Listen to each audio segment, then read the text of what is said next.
Alors 2 secondes, il faut que je le monte parce que sinon... Oh punaise.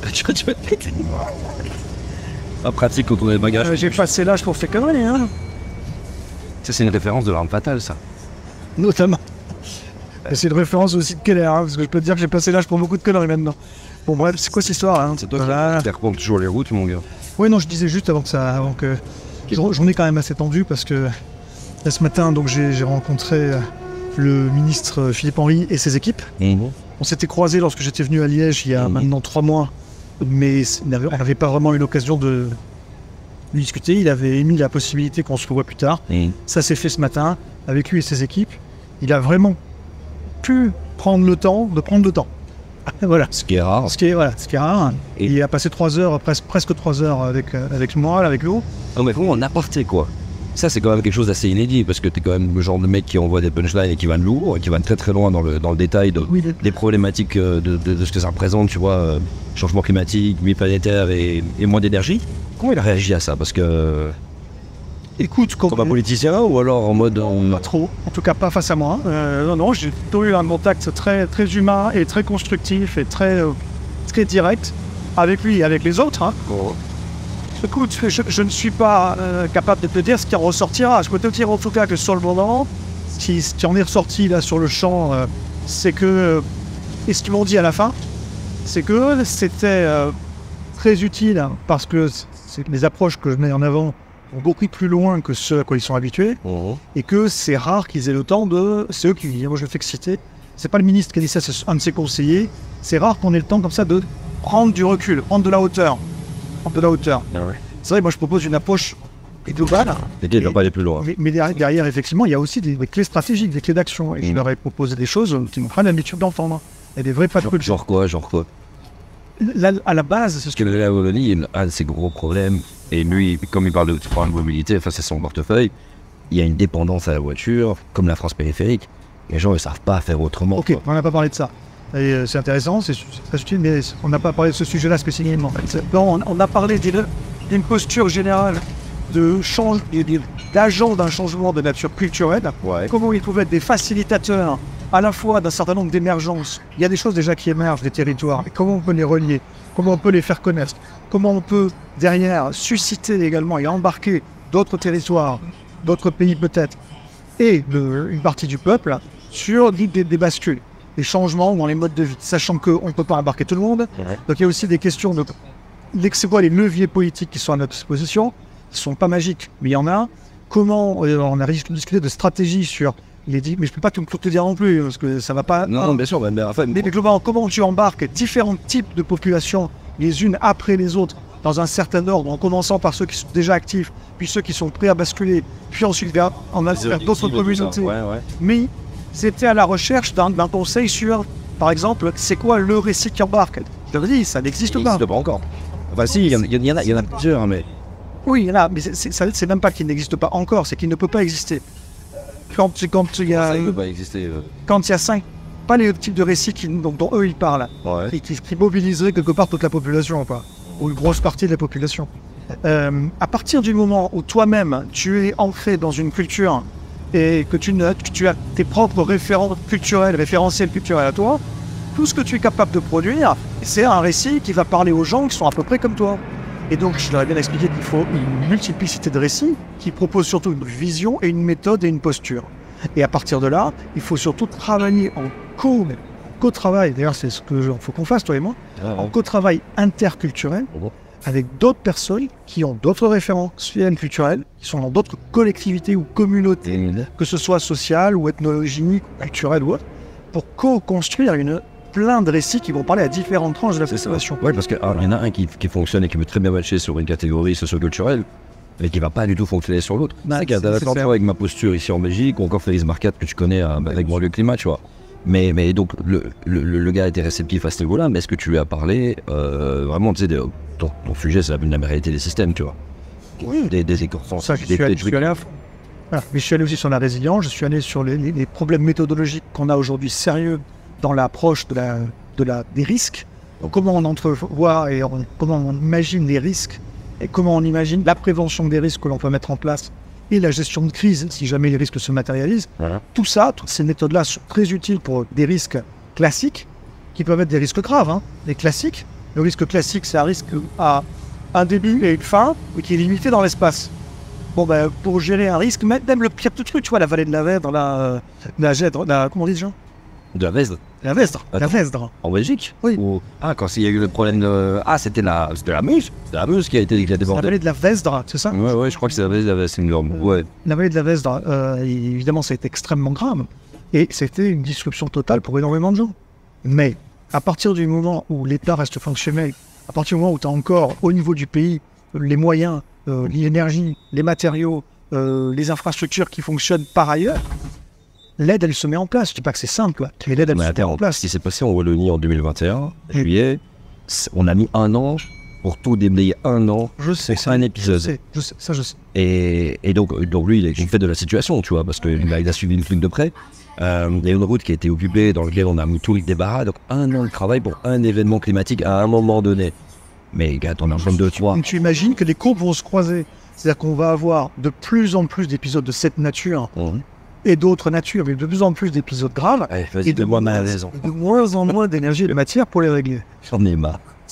Mais bon, passons. C'est dur.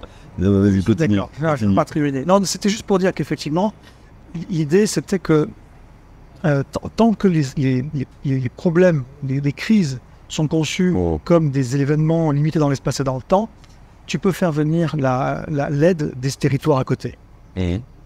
Maintenant, moi je ne parle pas de ça. Je parle de risques qui sont des risques systémiques, qui ne sont pas des événements potentiels, mais des processus qui sont déjà enclenchés, qui vont s'accélérer, qui vont s'aggraver, qui touchent les sociétés entières. Et il n'y a pas de fin. C'est ça, il n'y a pas de retour à la normale. Enfin, la considération de la normale qu'on voyait avant l'assemblage de tous ces événements. Je crois que c'est ça. Un de mes plus grands flips, tu vois. J'ai fait un documentaire sur les co-anxiétés. Et moi, on me dit toujours, ouais, mais c'est quoi qui te fait peur? Moi, ce qui me fait peur, c'est qu'il y a des mécanismes, et c'est déjà en cours dans beaucoup de pays, tu vois. Tu vois, c'est déjà, c'est pas pour rien, là, on s'est retrouvé, il y a eu du bruit un peu devant, il y a plein de paramètres qui rentrent en ligne de compte par rapport à ce conflit qui est là-bas, on n'est pas là pour parler de ça, tu vois. Mais moi, ce qui me fait peur, c'est vraiment un basculement qui fait qu'on attend, et les patients, on se dit, ah tiens, qu'on attend que les choses se remettent en place pour de nouveau rallumer la console PlayStation, de revivre comme avant. Parce que j'ai pris cette habitude, même si j'ai pris conscience des problématiques et tout ça, mais que ça revienne pas. Tu vois, que tu fais la file pour ta banque alimentaire, et que ça dure quelques jours, quelques semaines, quelques mois, quelques années, et que finalement, en fait, c'est fini, adieu au supermarché sans que tu le captes, quoi. Tu vois ce que je veux dire? Alors, c'est bien, c'est un bien, c'est un mal pour un bien, en quelque sorte. Mais je crois que ça, c'est un truc qui... Ouais, alors je sais pas comment ça va se passer. Non, on n'a pas de boule de cristal, on sait pas. Et l'idée, c'est pas non plus de dire tout va s'arrêter, et surtout pas du jour au lendemain. Non, mais attends, excuse-moi, mais graduel, tu sais bien qu'il y a des... C'est juste aujourd'hui pour ça, là. Il y a des gens qui quand eux, ils sont en rupture, c'est Starbucks, c'est pas le bon exemple, parce que eux, franchement, pour niquer la planète, ils le font à fond. Mais ils me disent, vous êtes tellement sympa. Nous, parfois, quand on est en rupture, une pénurie de quelque chose, et qu'un pénurie de rupture, genre, ils ont tout vendu, ils n'ont pas été livrés, ils pètent un câble, les clients. Ils pètent un câble parce qu'ils voulaient faire du café macchiato, il n'y a plus de macchiato, il n'y a plus de caramel. Ils se fâchent vraiment, ils s'énervent avec les gens, tu vois. C'est ce qu'on dit avec Stéphane Linou, on a une phrase où on explique un petit peu un certain nombre de catégories de risques, de pénuries, de court terme ou des fois de long terme. Et on dit comment ça va se passer, sachant qu'aujourd'hui, les gens n'ont plus aucune tolérance à la frustration. C'est ça. On a tellement eu en fait l'habitude d'avoir la profusion qu'à partir du moment où on te dit non, comme tu as payé le service, admettons le service n'arrive pas, tu trouves légitime de t'énerver, de te fâcher, etc. Je comprends. Mais à la fois, c'est sonnant à mort, quoi. Tu vois, les espèces des enfants rois, quoi, tu sais. Le sac. Je ne contre ça avec mes gosses, je te dis pas comment c'est compliqué. Juste un truc pour parler un petit peu de là où on va là. C'est une association qui s'appelle 2030, avec plein de CEO qui se sont rassemblés, tu vois, qui ont quand même un impact très important en Belgique en termes d'emploi, d'entrepreneuriat, etc. Qui forcément, ils parlent de tout, hein, justice sociale, comment est-ce qu'on fait dans une société qui se transforme. Et ils abordent quand même beaucoup des questions limites planétaires et des enjeux climatiques, tu vois. Et c'est cool que tu ailles discuter avec eux. Mais moi, je me demande, toi, tu as déjà discuté avec des CEO qui ont vraiment, tu sais, ils sont dans un paradigme de il faut faire la croissance. Là, on n'est pas dans un truc d'agroécologie. CEO. C'est vrai, mais c'est quoi le propos? Comment est-ce que tu amènes ces sujets qui, clairement, quand on parle des risques systémiques et de la réalité, tu sais, d'une décroissance physique de choses et d'une réduction inhérente au système dans lequel on est, tu vois. Comment tu fais passer la pilule Et comment ils le prennent quand ils comprennent que leur schéma de pensée et comment ils conçoivent l'entreprise, eh ben ça bascule, ça vacille et qu'est-ce qui se passe? Bon, alors, il y a des questions en aparté, tu vois, pas des questions en public, les questions qu'on vient de poser, vraiment les yeux dans les yeux en... Déjà, il y a plein de cas de figure différents, évidemment. Il n'y a pas de cas général. Mais par contre, moi, ma posture, elle est à peu près toujours la même. Déjà, quand on vient me solliciter pour me dire, M. Keller, vous êtes, vous qui êtes un expert de la résilience, on voudrait que vous veniez nous expliquer comment on peut rendre notre entreprise résiliente. Ce que je réponds en général, c'est, mais moi, la résilience de votre entreprise, je m'en fous. Sauf dans des cas particuliers, ce sont des entreprises qui sont très utiles à la société. Tu vois, typiquement, je suis intervenu chez Veolia. Veolia, malgré tout, on aime, on n'aime pas, il y a des choses à changer, mais il s'occupe d'infrastructures critiques. Donc, on a bien besoin d'entreprises de cette nature. Passons. Mais globalement, effectivement, la résilience des entreprises, ça ne m'intéresse pas. Donc moi, je leur dis déjà, je vais être en pas de côté totalement. Moi, ce que je vais essayer de les apprendre, c'est les risques, ce à quoi on est confronté, faire bien comprendre vos vulnérabilités face à ces risques. 2, vous dire un certain nombre de choses que vous pouvez entreprendre à votre niveau pour maximiser les impacts positifs, minimiser les impacts négatifs, ok, très bien. Mais surtout, un pas de côté, comment vous pouvez devenir demain des agents d'un changement de nature culturelle vers une résilience sociétale. La vôtre, celle de la société, à minima, celle des territoires où vous êtes implantés. Et c'est parce qu'ils seront moteurs, ferments et facilitateurs de résilience et de soutenabilité, notamment aussi au sens écologique du terme, que derrière, eh bien, ils seront eux-mêmes plus résilients et plus soutenables et se feront des amis plutôt que des ennemis. Voilà. Et donc, cet impact total, je ne suis pas du tout dans l'énumération de ce qu'ils peuvent faire pour limiter leur empreinte carbone. Mais non, mais il y a beaucoup de choses, ils savent trouver l'information. Pour assister, il y a plein de trucs qui se passent, bien sûr. Sur les touillettes, c'est bon, quoi. Ils n'ont pas besoin de moi pour savoir qu'il faut les supprimer, etc. Vraiment, je suis sur autre chose, sur comment ils se transforment en un agent d'un changement culturel. Comment aussi on engage à la fois sa force, ses employés, mais tout son écosystème, toute sa chaîne de valeur, les fournisseurs, les clients, les machins. Ça dépend des cas, évidemment, ça dépend des cas. Et pour cela, il y a des postures à adopter qui ne sont pas les postures actuelles. Et globalement, ça signifie qu'il faut se poser la question de comment on fait, non pas différemment, c'est-à-dire pas comment on fait les mêmes choses, mais mieux ou moins mal, et bien comment on fait différent. Il est temps de faire d'autres choses. Alors, pour autant, on ne va pas s'improviser sur des trucs et puis laisser tomber ce qu'on fait habituellement. On imagine personne dire bon, j'arrête tout et puis je me lance dans un truc. Tu changes ton secteur, tu diversifies. Non, non, mais il y a des choses comme ça. Mais le fait est que tu ne peux pas tout abandonner du jour au lendemain. Donc ma posture est c'est-à-dire, déjà, sur le système actuel, faites le mieux que vous pouvez faire, diminuer l'empreinte au maximum, contribuer à la descente énergétique et matérielle. Et à côté de ça, il faut tester d'autres choses. Ils ont des outils, ils ont des moyens, ça dépend. Si c'est une très grosse boîte, il y en a plus qu'une petite. Si c'est des plus petites boîtes, elles peuvent se mettre en coalition.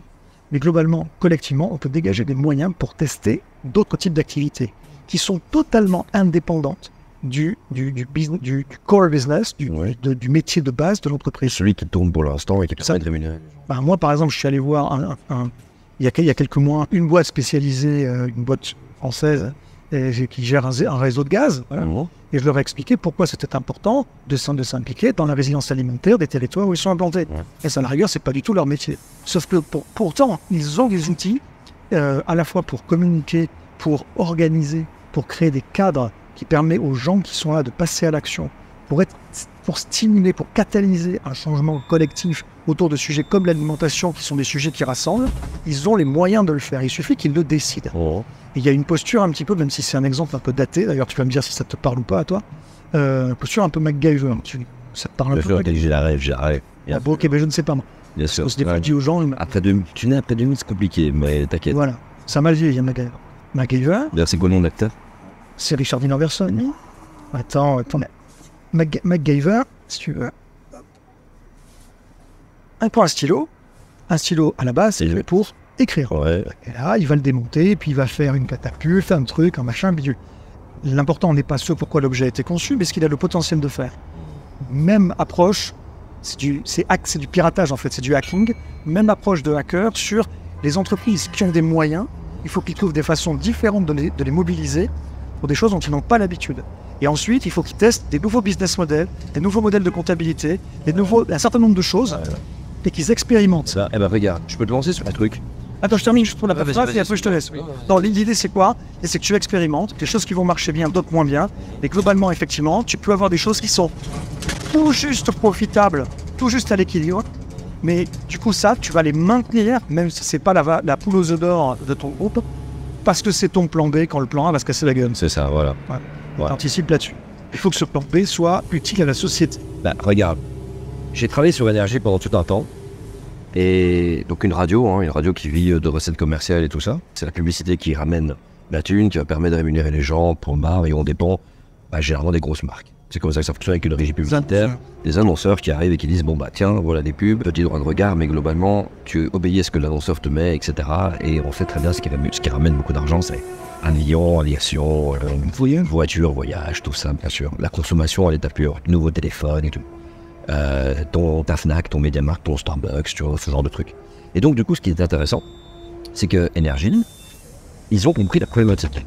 Vraiment, ils m'ont inclus dans leur comité d'impact. Et tu vois que depuis le début, en fait, ils se disent ah ouais, non, on était dans du greenwashing, on s'est même pas rendu compte. Parce qu'on fonctionne avec des boîtes qui compensaient notre CO2, tout ce que tu veux. Et ce qui est assez ouf, tu vois, là-dedans, c'est qu'ils ont pris la mesure du truc et ils se disent bon bah nos animateurs, il va falloir les transformer.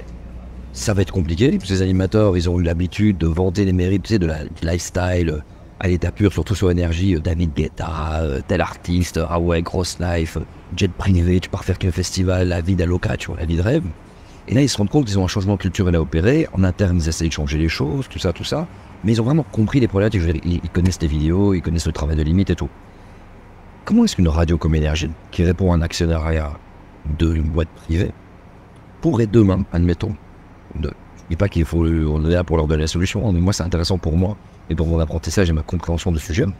Comment est-ce qu'Énergie doit se diversifier, quoi? Ils doivent mettre des ruches à abeilles? Est-ce qu'ils doivent fabriquer une menuiserie énergie, tu vois, diversifier comme ça? Parce que la radio, il n'y a rien à faire. Tu dépends de la pub. Demain, tu vas voir des fermes en agroécologie, ils n'ont pas les moyens pour être diffusés en radio, tu vois. Tu comprends? Et là, je me demande comment est-ce qu'on fait shifter. Est-ce que ça, c'est des secteurs qui, en fait, sont nés et se sont développés grâce au néolibéralisme, au capitalisme à outrance, etc. Ou est-ce que c'est comme Peugeot, tu faisais des moulins à poivre, tu fais des voitures, et ben tu vas peut-être retourner au moulin à poivre. Tu vois ce que je veux dire? De toute façon, tu poses une question vraiment très épineuse, qui est celle de la dépendance de quasiment tous les médias. Il y a quelques médias indépendants, il y en a. Ouais, il y en a, mais quasiment tous. À la publicité, quoi. Et les gros médias, quasiment tous, voilà, on est d'accord, c'est les annonceurs qui font le game. Totalement. Et c'est eux qui financent. Donc, quelque part, quand bien même... Tu as des actionnaires quand même au-dessus, tu vois, à qui tu dois des comptes, voilà nos résultats, on a fait moins de vues, on a fait moins d'audience, parce qu'on a fait moins de rentabilité, parce qu'on a décidé de retirer par exemple le fossile de nos publicités. Mais au-dessus, ça gueule, quoi, tu vois. Écoute, de toute façon, tu peux pas être parfait dans cette dimension-là. De toute façon, tu vas dépendre d'un système de façon générale, qui est un système mais qui n'est pas véritablement, globalement, compatible avec les objectifs de soutenabilité. Et toi, à partir du moment où tu dépends de ce système, tu l'encourages, tu le nourris d'une certaine manière. Effectivement, tu peux essayer de faire des arbitrages pour que ce soit le moins mauvais possible. Et c'est ce qu'essaye de faire, à ma connaissance, même si c'est loin d'être parfait, attention. Et c'est ce qu'essaye de faire Radio France en France, notamment. Oui, c'est un service public. C'est un service public. Mais maintenant, ils choisissent quand même leur pub. Une fois de plus, c'est loin d'être parfait. Mais ils ont décidé d'éviter effectivement un certain type de pub et d'en favoriser d'autres. Un peu moins peut-être. Mais ta résilience est moins compliquée puisque tu dépends des fonds publics principalement. Tu vois, Énergie, c'est 100% publicité. Demain, tu prends. Moi, je trouve que c'est super courageux de leur part. Je suis pas là pour, je suis pas là pour vanter leur mérite. C'est pas ça. Mais je me dis, les mecs, ils se sont engagés dans un truc. J'espère qu'ils ont confiance de ce en quoi ils sont, quoi. Tu vois. Et concrètement, évidemment, je connais la radio énergie, mais par contre, je ne l'écoute pas. Je n'ai aucune idée de la grille de programme. Il y a des programmes qui vont dans le bon sens en grille ou pas du tout? Ou c'est juste de la musique? Non, ça, c'est de la musique, c'est beaucoup un petit peu les gossips, un peu la vie des artistes, etc. Et donc la vie des artistes, etc. À quel point. Alors attention, il y a des artistes justement qui font méga gaffe, qui ont voyagé en train, mais c'est encore beaucoup la belle vie de rêve, tu vois, qui est vendue. Et les talks, les libres antennes et tout ça, c'est ton échappatoire du soir, tu vois. C'est divertissement. T'es pas là pour commencer à penser le monde, réfléchir le monde. Tu vois ce que je veux dire? Moi, en tout cas, je suis gêné. Vraiment gêné, quand je vois qu'il y a des gens qui ont un pouvoir parce que ce sont des médias grand public et qu'ils n'en font rien. Et que à travers cette fenêtre de sensibilisation, j'ai compris qu'il ne faut pas trop en faire, que si tu en fais trop, tu vas saouler les gens. Et puis ça devient contre-productif. Quand j'ai commencé à en faire, moi, j'ai dû me marrer de l'endroit où j'étais. Hein, tant bien. Là. Donc il faut évidemment un juste dosage. Même en France, tu vois, Plus belle la vie. Plus belle la vie, ça a été une émission où ils ont commencé à mettre des thématiques écolo dans la série. Alors moi, je n'ai pas suivi la série, mais je suis au courant de ça. Et bien rapidement, ça n'a pas plu. Donc, oh, ici, c'est donneur de leçons, c'est saoulant. Même quand c'était pas donneur de leçons, les gens pensaient que ça l'était, juste par le fait que tu abordes la thématique. Ben, je vois. Au bout d'un moment, ça devient compliqué. Hein. Je suis bien conscient que c'est pas parfait, mais quand même, merde. Tu as fait une fenêtre de communication vers un maximum de gens, tu dois de temps en temps l'utiliser. C'est ça. Ouais, attends. Ouais, ils le font plus que les autres, ça c'est sûr. Mais à un moment donné, j'ai peur que dans un système comme le leur, ça a des limites, quoi. Après, bon, ouais, comme je t'ai dit, on n'est pas là pour essayer de repenser leur modèle, c'est juste que moi ça m'intéresse. Je suis honoré de faire partie du comité d'impact. Et je pense que le plus compliqué, c'est les animateurs. Tu sais, ils ont une notoriété. Quand tu as une notoriété, tu es contacté par des marques. Donc tu as un animateur, boum, ça y est, tu as des abonnés sur les réseaux. Et là, tu as toutes les agences d'influence qui te contactent et qui te proposent la nouvelle smartwatch, une expérience en jet ski. Crois-moi, je sais de quoi je parle à ce niveau-là. Et en fait, ça crée une dissonance, mais pas possible. Donc moi, je sais pas, peut-être qu'il y a un changement culturel sur PRG, peut-être engager des animateurs un peu plus éveillés à ces questions-là, tu vois. C'est... Bref, tu peux soit travailler sur le focus, le business fondamental, c'est-à-dire l'entreprise, c'est une radio, qu'est-ce qu'elle fait, est-ce qu'elle peut utiliser le temps d'antenne, la grille des programmes, etc., pour faire passer des émissions différentes, etc. Moi, je pense que oui, jusqu'à un certain point. Et ensuite, tu as, qu'est-ce qu'elle peut faire à côté? C'est typiquement le genre de choses dont je te parlais aussi. Bon, mais regarde une boîte, c'est souvent un exemple, alors excusez-moi, hein, parce que c'est un exemple hyper bateau, parce qu'on prend souvent cet exemple. Mais à juste titre, parce qu'il est quand même excellent. Ils ont l'exemple de Pocheco, tu vois ce que c'est ou pas? Non, c'est quoi? Pocheco, je ne vais pas t'en parler en détail, en long et en travers, mais Pocheco, c'est une boîte qui fait de la papeterie, il fait sur des enveloppes à la base. Et donc, tu vois, la papeterie, mine de rien, c'est une industrie qui est polluante. Eh bien, ils ont décidé de changer leur processus. Ils ont décidé d'utiliser que des encres végétales comme ci, comme ça. Ils ont décidé d'arrêter de blanchir le papier. Et ensuite, ils ont eux-mêmes investi sur de la végétalisation de tous leurs bâtiments, je crois, de la phytoépuration des eaux, machin. Enfin, ils sont allés au plus loin qu'ils pouvaient aller pour faire en sorte que, globalement, au total, la somme des impacts négatifs qu'ils ont, parce qu'il y en a toujours, est inférieure à la somme des impacts positifs. Et globalement, on peut dire qu'en termes d'empreinte écologique, ils auront un impact positif. Le fait que Pocheco existe diminue l'empreinte écologique de la société. C'est ouf ça. Ouais. Donc, il y a moyen, dans certains cas, d'aller loin. C'est intéressant tout ça. Moi, je suis très curieux de comment ça va se passer pour toi. Parce que dis-moi, je me fais... Tu veux dire ce soir ou dans ma vie? Non, là pour ce soir. Moi, je vais assister au truc. On va pas le montrer, tu vois, ça fait partie de l'histoire. De toute façon, parce que tu fais ça souvent. Moi, ce qui m'intéressait vraiment, c'est d'être en transit avec toi et de t'y accompagner, tu vois, et d'avoir une petite conversation autour de tout ça. En plus, dans un bus très bruyant. Où tu n'as pas l'occasion de voir Bruxelles. Alors, on dirait pas, tu sais, on va arriver à Labo parce que c'était très embouteillé. Hein, tout de même. Bruxelles, tu sais qu'on avait fait partie du top 10 des villes les plus embouteillées. C'est vrai. Après, moi, c'est plus mon problème, je t'avoue. Je suis en trottinette, vélo, transport. Je subis plus la pression et les embouteillages, c'est plus ma vie, je t'avoue. Est-ce que tu ne subis plus du tout la pression sociale, culturelle, familiale, amicale? Alors, non, plus maintenant. Il a fallu pas lâcher, quoi. Mais forcément, ma belle-mère me commente, t'as 2 enfants, faut une voiture, c'est normal et tout. C'était très compliqué au début. Mais là, maintenant, c'est passé, on a accepté. Et au final, on me sent plus heureux, je me sens plus heureux. Je me sens bien, je me prends moins la tête. C'est drôle, il y a eu aussi une adaptation de mon travail. Avant, je devais courir du 2000 à l'heure. Là, c'est fini. Là, mon travail dépend de la réalité des infrastructures bruxelloises. C'est-à-dire, si je prends le train, quelque part, je préviens toujours où je vais faire une conférence, je peux avoir une demi-heure de retard, 1 heure de retard, tu vois. Et ça m'arrive d'arriver avec 45 minutes de retard, et c'est normal. Et c'est ça qui est cool, tu vois. Et ça fait du bien. Donc, t'as du stress en moins, pression en moins, la vie est belle, et c'est beaucoup plus. Est-ce que ça me rappelle un album de Lucky Luke. Les 2 cowboys sont sur une gare, tu sais, la micro-gare qui est perdue au milieu du Far West. En mode West, ouais. t'as la voie ferrée qui passe par là, mais t'as rien. Vous attendez, et puis il y en a un qui dit je reviens dans 1 heure, etc. Surtout l'autre qui lui répond le train peut arriver d'un jour à l'autre. D'un jour à l'autre. C'est ici l'arrêt pas... Ouais, c'est bon, on peut sortir ici. Okay. Ouais, parce que je le connaissais pas en fait. Bon. Alors on est de quel côté de BX là? Regarde, t'as vu, regarde comme elle est belle cette pub pour la nouvelle Volvo X30 électrique. Un bel SUV, t'as vu ça? Essayez là chez votre distributeur Volvo. Tu vois, moi ce genre de pub, ça me met mal. Je pète un câble. Bon, et ben il n'y a plus qu'à. Comme d'habitude, vous connaissez ce qu'il faut faire. Abonnez-vous à la chaîne. C'est comme ça que ça se passe. Moi, c'est fait. On était en transit. Bien sûr, lui, il regarde toutes nos vidéos. Et vous, faites-en de même. Et n'oubliez pas de commenter, c'est très important. Suivez son travail. Et à très bientôt pour une prochaine vidéo sur Limite. Pendant qu'Arthur va envoyer du lourd chez les CEO pour changer le monde.